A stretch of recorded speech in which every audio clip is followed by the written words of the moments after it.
Everybody, what's going on? I am Chris Flowers. I'm the executive producer of the Biz Coach Show. We are on always with our leader, the founder and CEO of My Biz Coaches and the Biz Coach Show, Eric T. Whitmore. What is going on, my brother? I'm doing well. How are you doing today, Chris? Hey, man, we're improvising, we're adapting, we're overcoming. That's what we're doing today. Right. That's right.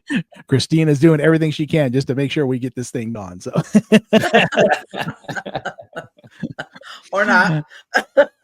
No, we're rolling. We're rolling now, so we're good. We are here. Persistence is key. All right, so we are here with Christina Elizondo. She is the founder of Namaste Business Funding. How are you doing today, Christina? Absolutely amazing, despite all the little interactions that happened. But hey, nothing good comes easy. That's for sure. That's right. That's called life. Like I said, that's why we improvise, adapt, and overcome. That's what we do. Absolutely. Thanks so much for having me here. I appreciate you both. Nope, absolutely. Not a problem at all. Not a problem at all. Okay, so Namaste Business Funding offers flexible fundability services or expert guidance to enhance fundability through strategic financial planning, documentation support, and funding readiness evaluation. Mm-hmm. That is Namaste. Yeah. What we do is we teach businesses from the beginning aspect of the business. I go all the way back to the basics. Why did they set up their company? Where's the address at?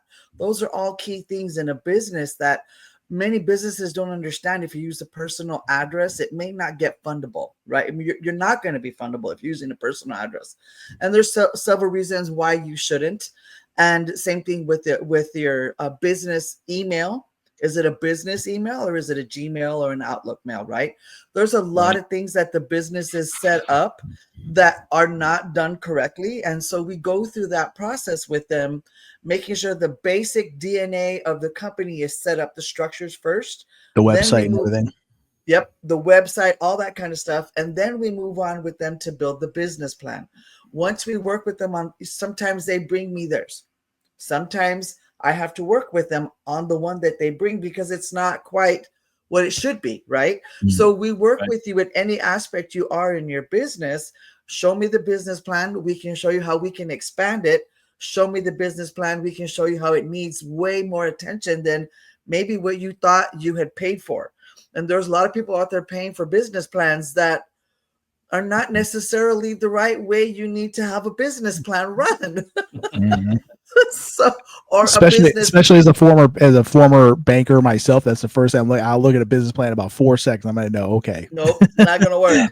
And it's part to the course of being in business for so many years that I've been in business, and several businesses have asked me previous to doing this as a coach now, what do I do? Well, how do I do this? Well, how do I do that? And just giving all these little tips to them of how to get their business set up, including, and I think the most important part is business credit. A lot of people don't know how to set up their business credit, or they set it up wrong, or they're going to one bank and they're getting one loan approved, and they're going to another bank getting another one approved, and another one and another one, and in the meanwhile it's attacking all your credit and affecting your credit. So business credit is just as important as personal credit. And in most cases, I feel it's more important, because if you're trying to run a business, your business credit needs to be on point so you can go get the funds you need. The biggest problem we're having with businesses is funding. Mm-hmm. Funding. Right. And the reason why they can't get the funding is because they don't have it on paper first. Right. And let me tell you something real quick for everybody who's starting up a business plan, things like that. Less is more. You come in with a 3-ring binder with charts and graphs and like that, I'm going to throw it out. I'm going to tell you that right now. Because unless you're a publicly traded company, or unless you're already doing 10 million in revenue, it's wrong. Because I'm going to be like, okay, what are you hiding in here? Right. Less is more. Right. Exactly. and do the business plan, the big one, but have a summary of it. You know what I mean? If you have a summary of the business plan, then it makes a huge difference when I bring that into a bank. They're going to be, I see. Okay, that's what we're going to do. Okay, now we can move you to a better place. The better the underwriter understands the business, and the better you know the business, the more likely you're going to get funded. Those are key. Those are key thing. There is you. We'll just do the show ourselves. You can go ahead and sign off. The business owner needs to know what's in that business plan. Right. If you go to somebody and you have them build you a business plan, and then they send it back to you, and I've literally asked this question. Okay, so tell me about it. What's going on in your business plan? How much do you have for marketing? How much do you have for your strategy? How much is it going to cost you to open up the first day? They're like, Reach. I mean, it's like that deer in the headlights look, like what? Right. I'm like, but that's where don't let ChatGPT write your business plan, please. Thank you. That is where we educate families. No. I'm not going to tell you that I don't let it use it. I use it in conjunction with. Sure, right? absolutely. It's a tool to be it's a tool. Right. Don't let it do it for you. It's only going to put in what you give it. The information you get. Right. And then it's going to ask you more questions. But if you're not putting in the right questions, and then once it spits it out, what are you going to do with it? Do you know what to do with that information? I was just going to say, and then the other part of that is, are you corroborating? So whatever data it gives you as far as reconciling revenue opportunities or how big the market share could potentially be or something like that, you absolutely should use. I mean, I used to Google it. Now we can ChatGPT and it's much easier. Right. But it's a lot of it. Yeah, a lot of it has to do with how you ask the question, to your point. Because if you ask the question inappropriately or in the wrong fashion, the answer you're going to get to not going to be right. And then you also have the hallucinations. ChatGPT will make stuff up sometimes. And so, what you also need to be sure of, you need to verify that information before you go and put it in front of somebody and pass it off as your work. Because, you just referenced the other day, you had a client that came to you and you looked at the business plan, you're like, yeah. And you paid for this business plan? We won't go into how much they paid. They paid for the business plan. And I was like, wow. I was like, okay, so you paid for this? And he was like, they were like, yeah. And I was like, okay, well, it needs some work. Send it back. And it's hard for me to hide the look on my face because I cannot lie. I'm like, it needs work. Okay. But you touched on a lot of really important points about having the basics laid out, right? Making sure the domain's right, your emails associated with the domain.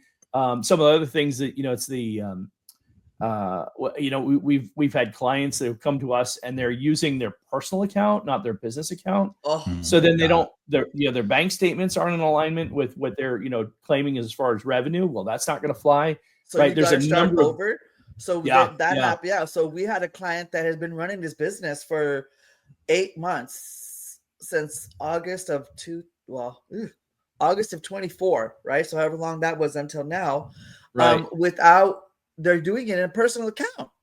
And this is the CPA will kill you for commingling, number one. Everybody was so mad. The people at the company were mad because I wanted to take it out of their name. He goes, well, what's going to happen with the taxes? I said, you're going to pay them.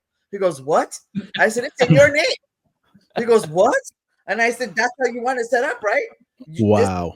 This money is going into your personal. They opened up a separate account in that company for the company name. Only thing going in there was the business, but it's in his name. I said, bro, you're going to pay taxes and all that. He was like, huh? And I was like, whoa. And like, they just don't understand. It's like, did you talk to a CPA at all? No. Right. It was obvious. And so I referred them to several people. So that's the part of, it's not because I'm mad at them, because they're trying to do a good thing. They had all the pieces in place. They were just in the wrong place. Right. Right. Yep. Well, and I think Christina, one of the things that, when we started talking about working together, one of the important things that we try and help people understand is, your specialties in the business funding, right? My specialties in sales and marketing and leadership and things like that. Nicole, my new partner, her primary focus is social media, ghostwriting, things like that, right? I mean, we all have our strengths and opportunities. And as a collective of coaches at My Biz Coaches, the reason we're coming together to work together is we can leverage each other's strengths and insights and knowledge and partnerships. Chris is playing a significant role with the podcast, and now he's reaching out and providing marketing services to clients, right? And so there's a lot of different ways that we all partner and work together. And I think that The problem is for the average client, they don't know what they don't know. We all identify that. We all probably say that on a regular basis. Our clients, as well intended as they are, they don't know what they don't know, and they're often afraid to ask the question because they don't want to feel foolish, or or they don't want to don't want to feel like they're wasting somebody's time. And I'm like, no, that's what we're here for. That's the whole point of being here. Help me help you. Let me help you not make those mistakes. One of the other things that I noticed just recently, for probably, I would say the last 4 clients that I pulled up, the first thing I do is I go pull up the articles of incorporation on the Arizona Corporation Commission. Mm-hmm. And they're like, well, you know how to do that? I'm like, you should. It's a website. But again, remember, it goes back to what Eric's saying. They don't know what they don't know. We've been doing this a long time. All of us been doing this a long time. So that's our job to know it, hence the coach. But the crazy, you get a rookie quarterback coming in, he doesn't know how to, like I said, grew up with a. I'm always going to go back to sports analogies or whatever. What I'm saying? So it's always like, I love it. You got to teach them how to read the defense. It's like, okay, where's the safety? Where you identify the safety? So things like that. Absolutely. So one of the things I had noticed on one of the clients' paperwork was the articles of incorporation were set up by, like, they had almost set up like a nonprofit.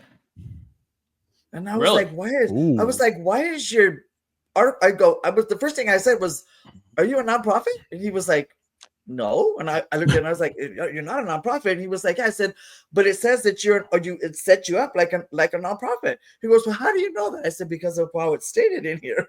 And he was like, oh, he was like, well, the guy that told me that he, all this And I said, but this is, and then the other guy was the president. The guy who set it up was the president of the board. I was just going to say. They had no idea that he was the president and was the one making all the decisions for the company. So guys, pay attention. They paid $500 to go have this guy set up their company for them, and he set up their company for him being the president. And they had no idea. Wow. So I kind of did just a little solid, and I called the Corporation Commission and told them they should check out this guy's work, because he might be the president of a lot of companies that doesn't actually have the right to do. Wow. Because those people had no idea. And it happens, guys. It happens. You got to know what you're doing when you set up your paperwork. Go in there and look at your articles of incorporation. Make sure it's set up correctly. If you are a nonprofit, it needs to be set up like a nonprofit. And if it's not, you won't get the credit for it being a nonprofit. So, and if you're set up as a nonprofit and you're not a nonprofit, same thing. You won't get the credit. Well, then, you're just open the door to all kinds of problems at that point. Right. So again, knowledge is power, right? Our job as business coaches is to educate the masses to do the right thing in your business first. So if you're not taking care of your business, who else is? Right. And our job is to give you that knowledge so that you can get that knowledge, and we can show you exactly how your company is set up from the beginning. The DNA started off from the bottom up, get the whole thing set up correctly. And then once we get the business plan in place, then we start looking at credit. How can we add credit now to the property, to the business, not your personal, to your business line. And then you can go start buying cars. You can go start buying houses. You can go start buying other things, equipment as your business starts building up, because then you stop putting the responsibility of your business on yourself. You put it where the business where it belongs, and then you still build your personal credit along the side, but your business entity is all by itself. And I'm going to tell you why that's so important, because in one of my businesses, my credit was perfect. 800 FICOs, right? Just go put it in instead of waiting to get the business built up, which brand new business, right? You have to wait. I'll just get it in my name. Guess what? When the business went under, guess who went under? My name, my credit. Okay. So that's key to putting as much stuff as you purchase and buy in your business. Because if the business goes down and it's being used for the business, it goes with the business. It's going to take time though. It's going to take time. Yeah. Right. Yeah. But you understand what I'm saying? It does take time, yeah. and you have to have that time. Opening a business is not for the weak. I've seen that so many times. It is not for the weak. We may have said this once or twice in the show. But the beautiful thing is that we're all here working together to help shorten the knowledge that's out there, shorten the gaps, close those gaps where these business owners are being taken advantage of. Because there's a lot of people out there saying, go get 50,000, go get 80,000, set up your business, blah, blah, blah. But what are you going to do when you get the 80,000 if you don't have a plan to use it? That's it. What are you going to do? Yeah. What are you going to do? You're going to end up owing $80,000 back. Or in some cases, plus interest. Yeah, I had a guy come to me and said, I have $350,000 credit cards. And I was like, that's great. We can go get you a business started. He goes, no. And I was like, what?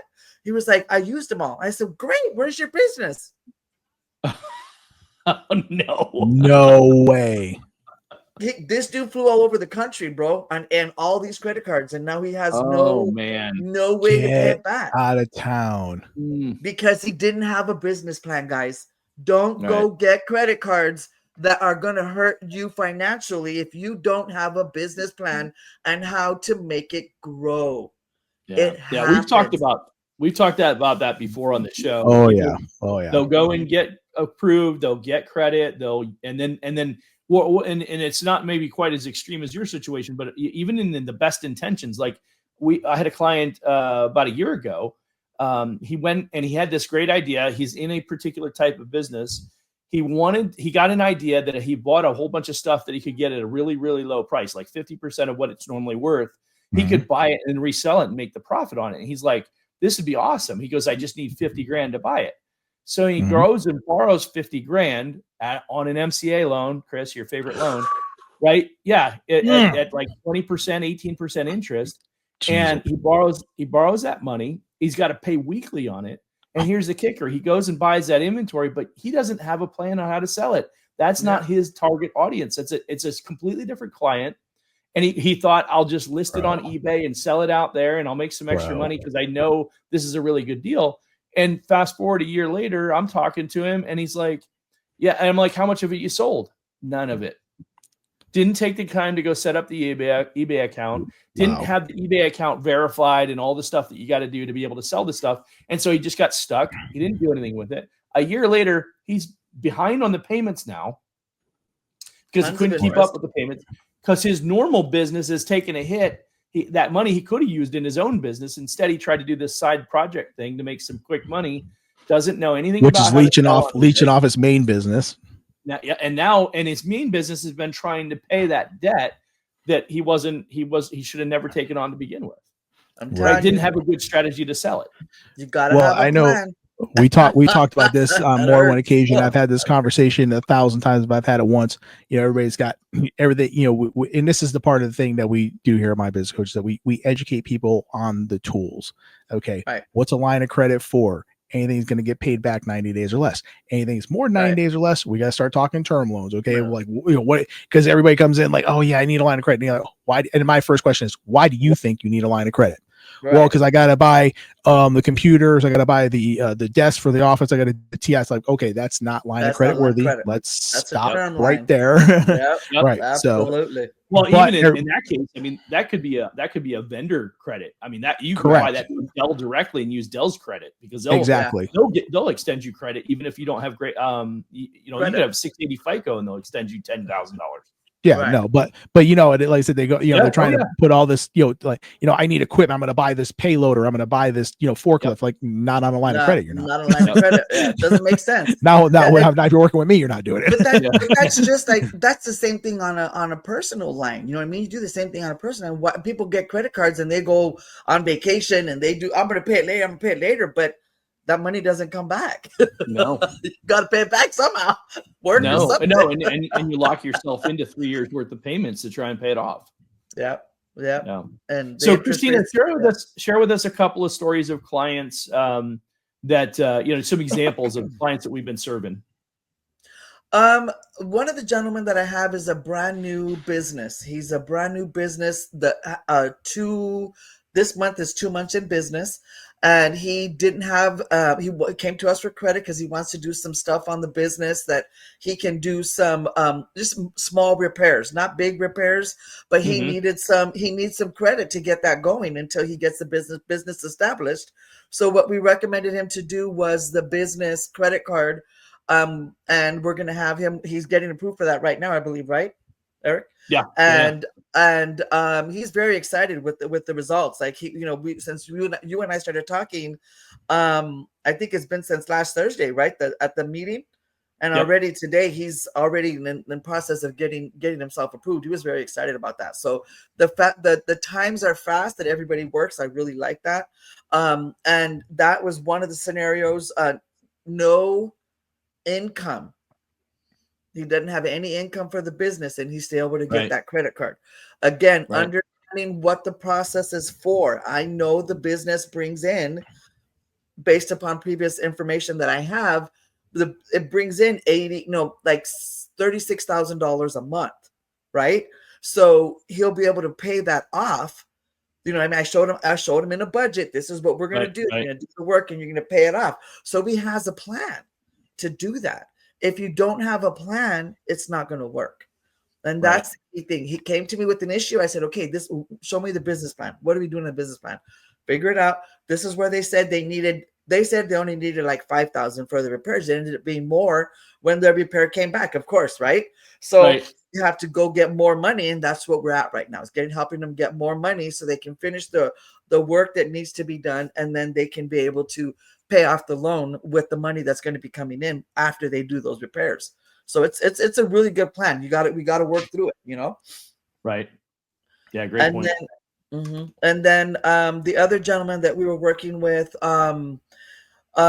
it's a brand new facility they're going to be doing. I can't go into all the details about it, but it's a combination type project, and I can't go into all the details because I'm on an NDA, but they are a brand new company as well. And what I'm going to be doing with them is sending them to our CDFI loans that we do with the Raza, with Chicanos por la Casa. And that is a brand new business. We can get up to, I believe, is it 8 million? Is it, Eric, on there for that business loan? I think it caps at 5. Caps at 5. Okay, right. Yeah. It caps at 5. So I wasn't sure on the numbers, but this project that we're working on is probably about $350,000 to $400,000 is what they're going to need for the startup costs. So they're, again, understanding the business. We sit down, we look at you, what's going on in the business. They don't have any income. It's a concept, right? Right. So you have to take that whole concept and go show it to the CDFI people so they can lend us the money based on that concept. And then once you get the concept, then you got to get the land, right? So it's a whole process. But we work with you through this process so that you can make sure it's executed fully. Yeah. Okay. So the whole execution of the business plan, we work through it together, finding the place. Then what are we going to do to market it, right? We need a marketing budget, right? We also all those things need to be in place in there. Once we get the marketing budget, we go to Eric and we say, Eric, you guys help us with the marketing. This is what they need to do for this type of product that they're going to be using. So we would come to you and say, okay, this is what we're going to be doing with the marketing plan. The beautiful thing about how we all work together is in the business plan, it's already in there, what every aspect is that person needs. So we have the connections within our business community where we can help everybody be able to that business owner be able to get everything they need right from us, from our people that we have, right? And making sure that everybody's doing that work. We've all been vetted, so we know that we're going to do the work for the client that needs to be done.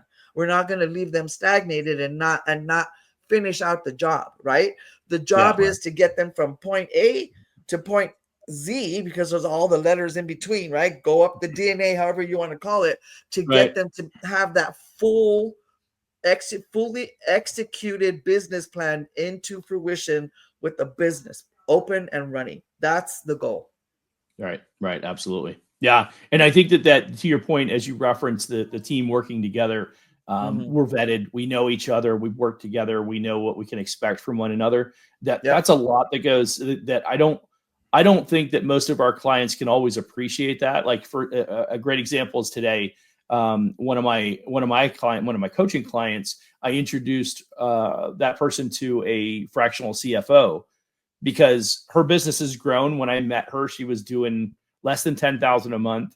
Today, she's doing closer to $35,000 a month. Nice. The business has grown nicely in the last 18 months. There's a strong likelihood that by next year, they'll be doing closer to $50,000 a month. So nice progressional growth. And I'm like, okay, we got some business credit we got a line of credit. We got some business cards, and we were able to put all these pieces in place because they followed our program of education of all the things you need to do. And then once we got it all set up and running for her, now what we're doing is we're putting in touch with the CFO and talk about how to strategically maximize those. Because once you get the lines of credit, whether it's a business credit card or a line of credit, or even a term loan for that matter, right? What you want to be able to do is continue to maintain that and develop that relationship with the banker, right? Right, Chris? Absolutely. Right? And the more that I develop that relationship, now they come back to me 6 months, a year from now. So what we talk about, you're not a prospect, you're a customer now. Makes a big difference. Yeah. And so what we do is we say, okay, well, you got this $50,000 line of credit, let's say, put $5,000 on it, pay it off. Put another $5,000 on it, pay it off. Use it for, I mean, even if you have the cash, put it on the line of credit and pay it off over the course of 60 days and keep showing how you're using it, right? Because then they're going to come back to you in about 6 to 12 months and they're going to say, we're going to increase your credit line from 50,000 to 100,000. What do you mean? But an untrained person doesn't know that, doesn't understand that. The same thing with the business credit cards. Keep it under 30% as much as you can, at least under 50%. Keep making, and don't make the minimum payment, make a nice chunk payment. Keep doing that. And even if you had enough to pay off like $10,000 on the credit card, wait until you've made 6 months of consecutive payments before you got, like, for instance, you know how a lot of the business credit cards will come with 12% interest, or sorry, 12 months, 0% interest. Thank you. And when they do that, the people are like, well, I got to hurry up and pay it off. I'm like, no, you have 12 months, right? I'm not saying max it out and then not pay it, but because you have 30% better payment. Yeah, you still have, but make 6 months worth of payments, consistent payments. That will increase your credit rating. People don't understand it. Business credit's different. Payment history is good. Personal credit in that regard, right? So then pay it out over 6 months. And then when you pay it off, then they're going to come back to you and say, okay, well, we started you with 15 grand. Now we're going to increase it to 25 grand. Yeah. And I've seen that happen a lot. I've definitely, especially in the business community, when you're using your credit and you're paying it, like when we did the trucking business and I was putting my diesel on the credit cards, for the trucks, I would have, $8,000, $10,000, $12,000 and then pay it off that month. And then another $8,000, $10,000, $12,000 and then pay it off. And it was a $20,000 card. And I'm like, I remember it was like 4 months in and the bank reached out to me and said, we're going to increase your credit limit to $40,000. I'm like, nice. That's exactly what I needed. Right. And let's go get some more trips. But exactly. The nice thing about that is that the banks will reach out to you themselves after you've done that establishment with them. And then you're building, again, that relationship with that bank. And all the banks that we work with want to do that with you. They want to have that relationship. Yep. We're helping the businesses get in, showing them how to do it right. Correctly, then the banks like that, right? They like that we've given them a plan that they can follow and pay them back. Right. So, banks love to be paid back. That's the whole thing. As long as the business does that, it just makes more sense for the bank and the business owner. Because then next year when you come back, 6 months from now, you come back and you really are expanding, getting into opening up another business, different type of business. You have now established a great history with those banks, and they're going to be more willing to give you more and more businesses. And then the next thing that we talk about, which we haven't talked about, which is the grants. And I don't know if you want to go into that right now. Yeah, absolutely. Yeah, please. Yeah. So again, with the business plan, right? So the business plan is very important as far as if we're going to go apply for grants. When you're applying for grants, this is money you don't got to pay back, right? So the way the structures of the grants work, there's two different ways they're structured. One, if a grant that we go apply for says you cannot be paid through administration, you have to be paid up front as a grant writer. Right. Okay. Okay. If the actual grant says that you can be paid through the administration because you are going to be an administrator of the grant, and there's key reasons why you want to have an administrator. An administrator is somebody like me and the company that we work with, my company, we make sure that you follow the letter of how you got that grant, the money, Right. and The guidelines. Right. and that business plan that you gave them says, I'm going to do this, this, and this with business loans. And then over here, I got the grant money. I'm doing this specifically with this grant money. They want to report on that. Okay. They typically want it every quarter, sometimes twice a year, depending on how your company is set up. Once you send them that report, you keep saying you did everything they said they were going to do. Your numbers are right on. A little bit off. You could be off and on based upon the budget going up or down. But as long as you're following it pretty closely, they will. I have had 100% of the people that have done that got their grants reallocated the next year because they followed exactly what they said they were going to do on the grant. The grant has a specific thing. That's when the administrator can be paid in the grant. Those are the only two ways that you can get paid for doing the grant. I say that up front because a lot of people say, oh, just everybody pays me in the grant. You can't. Not every grant allows you to do that. And the government doesn't always allow that to happen. So therefore, sometimes we require them to pay us up front because it's a lot of work that we have to do.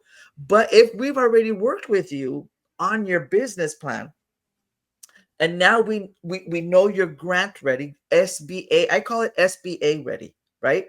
When you do a business plan with us, you're SBA ready. That's what I consider my grants. You know why? Because every single business plan I've taken to the SBA, they've approved. And I can say that. I can say that. So every loan that I've taken to them, every grant that I've taken to them, they've gotten it approved. Every CDFI loan that I've done, they've gotten approved, and they're working on 3 of them for me right now. And the CDFI loans get done within 3 to 5 days of getting submitted once you have all the documentation. So key thing is having all the documentation together, having the business plan together, whatever they're looking for on the grant, all the paperwork has to be in order. Same thing like a loan. Cannot submit anything without having all the paperwork together. And there's dates, there's key dates of when it has to be turned in. The difference between grants and loans and funding wise is a grant can take anywhere from 6 to 9 months to fund. Right. Okay. So while the business is waiting for that grant to fund, what are we doing? Doing business. We're starting them with loans, right? Sure. We're starting them with the loans. We get the loans going because that's how we're going to get the business started up, all the other things that we're going to do with them. Then once the grant comes in, we write it in the grant that they're going to do what? Pay off those loans, right? Pay the loans off that they used to get the grant, but all that stuff. And then you move forward and you're able to pay those loans off. So a lot of people think, oh, I got to pay you to do the grant. I got to pay. Well, you do, but you're still going to get it paid back in the end. Right. Because the other thing that's the reason why we're being so successful with our loans, there's lots of reasons. I have 2 amazing people that actually have been writing grants for over 30 years and have tons of grant writing experience. But the other part is us working with you, the business owner, to get that business plan dialed in. If your business plan is not dialed in, it doesn't matter. In the business plan, it says everything. It's everything, like how the whole business is set up, the DNA from the bottom to the top.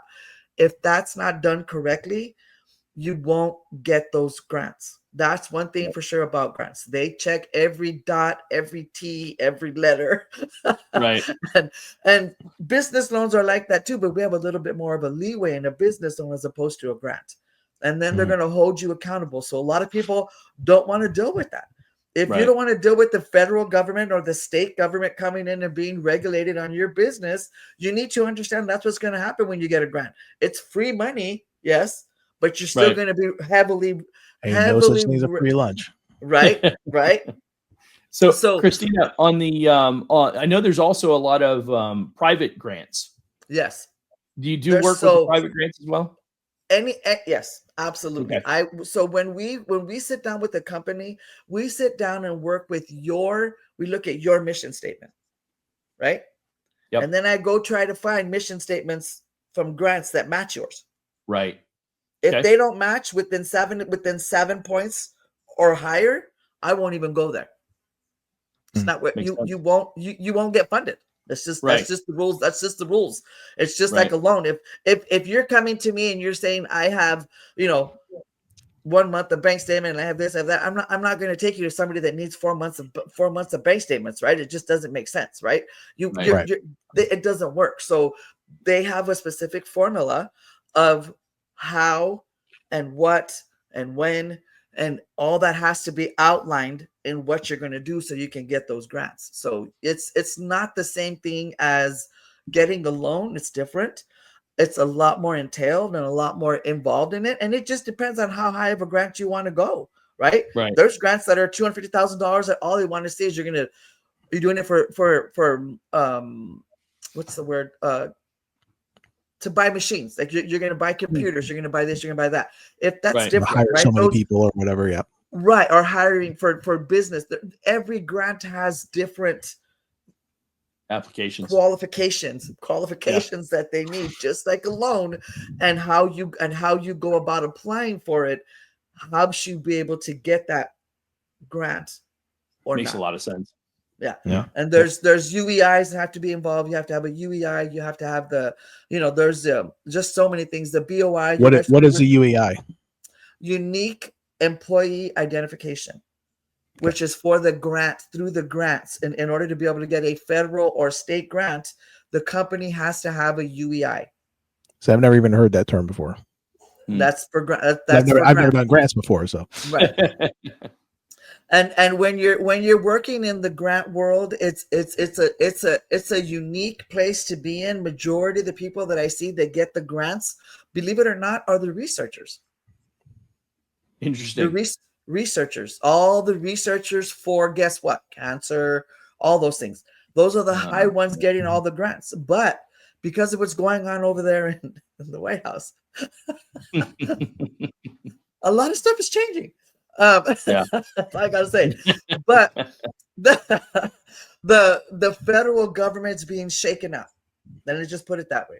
Yeah. And they're finding out all those things that may or may not have been legit, getting those grants, and they have to reallocate those funds. Okay? I was just going to say, so we met keep with in mind. Yeah. We met with a woman last week, and she was telling me about the nonprofit space as a whole.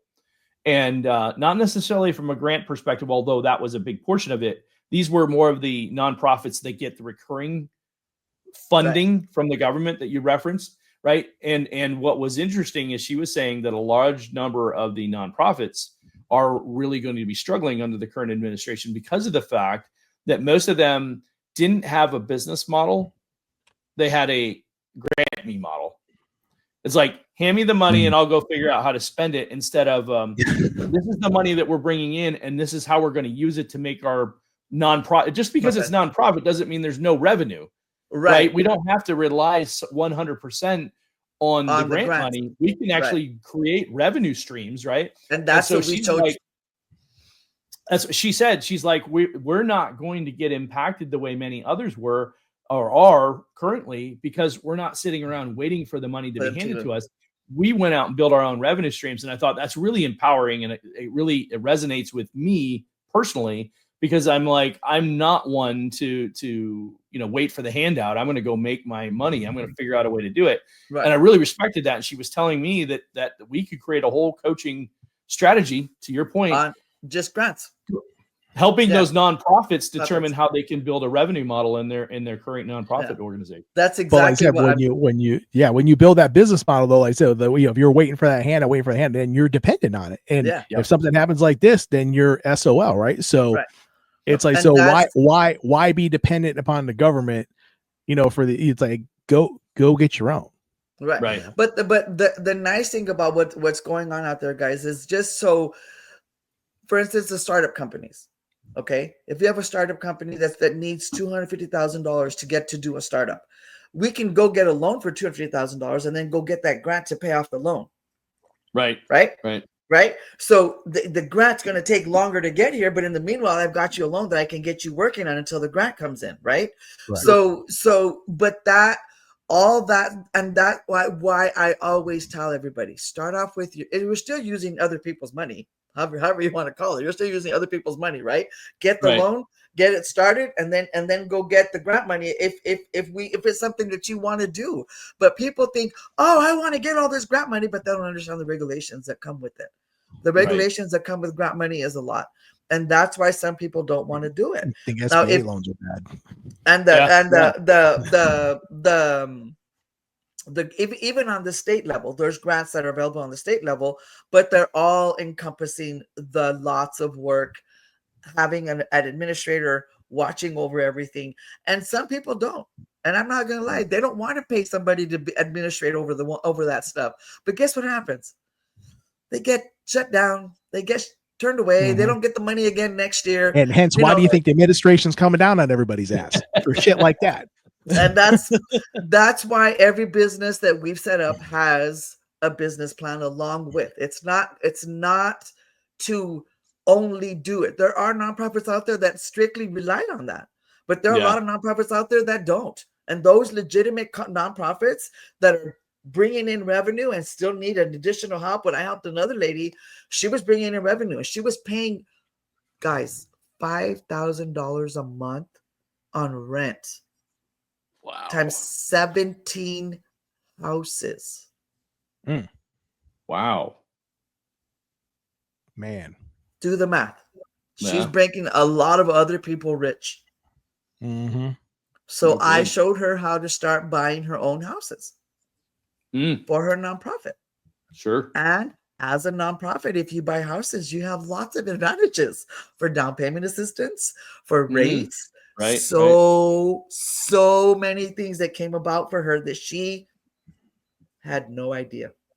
Right. So all right, having Christina, a nonprofit for housing is really, really a very, I'm not going to say lucrative because I don't know if I can say that, but it's a very good way to get some funds for housing. Sure, absolutely. So tell us this, Christina, how would we get our people to get more information from you? You can find me everywhere: LinkedIn, Facebook, Instagram, Namaste Business Funding.com. And it's NAMASTE businessfunding.com. Awesome. Well, Christina, this has been amazing. I really appreciate that. Great insight. I'm so glad we had you on, because beyond the business credit, the funding is also an added piece of that, right? Getting people the government money and things like that.